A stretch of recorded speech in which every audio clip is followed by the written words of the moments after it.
Thrissur railway station സമീപം ട്രാക്കിൽ റെയിലിന്റെ കഷ്ണം കണ്ടെത്തിയ സംഭവത്തിൽ പ്രതി പിടിയിൽ. തമിഴ്നാട് തിരുവണ്ണാമല സ്വദേശി 41 വയസ്സുള്ള ഹാരിയാണ് തൃശൂർ റെയിൽവേ പോലീസിന്റെ പിടിയിലായത്.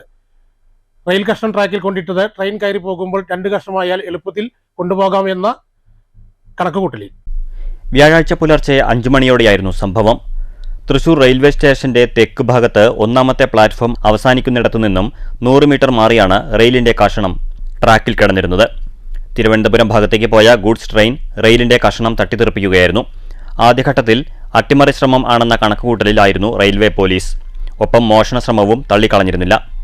റെയിലിന്റെ കഷണം ഒരു ട്രാക്കിലേക്ക് മാത്രം ചാരിവച്ചതിനാൽ ആണ് വൻ ദുരന്തം ഒഴിവായത്. മദ്യലഹരിയിലായിരുന്നു പ്രതി കൃത്യം നടത്തിയത്. റെയിൽ കഷണം ട്രാക്കിൽ കൊണ്ടിട്ടത് ട്രെയിൻ കയറിപ്പോകുമ്പോൾ 2 കഷണമായാൽ എളുപ്പത്തിൽ കൊണ്ടുപോകാമെന്ന കണക്കുകൂട്ടലിലായിരുന്നുവെന്ന് പ്രതി പോലീസിനോട് പറഞ്ഞു. പ്രതി ഹരി കുറച്ചു ദിവസങ്ങളായി റെയിൽവേ സ്റ്റേഷൻ പരിസരത്ത് കറങ്ങി നടന്നിരുന്നത് RPFന്റെ ശ്രദ്ധയിൽപ്പെട്ടിരുന്നു. ഇതോടെ RPF ഹരിയുടെ ഫോട്ടോയും എടുത്ത് സൂക്ഷിച്ചിരുന്നു. ഇതാണ് സംഭവം നടന്ന് മണിക്കൂറുകൾക്കുള്ളിൽ പ്രതിയിലേക്ക് എത്താൻ പോലീസിനെ സഹായിച്ചത്. സംഭവം നടന്ന അധികം വൈകാതെ തന്നെ പോലീസ് ഹരിയെ പിടികൂടി ചോദ്യം ചെയ്തതോടെ പ്രതി കുറ്റം സമ്മതിക്കുകയായിരുന്നു. പ്രതിയെ സംഭവസ്ഥലത്തെത്തിച്ച് തെളിവെടുപ്പ് നടത്തി. News bureau, Thrissur.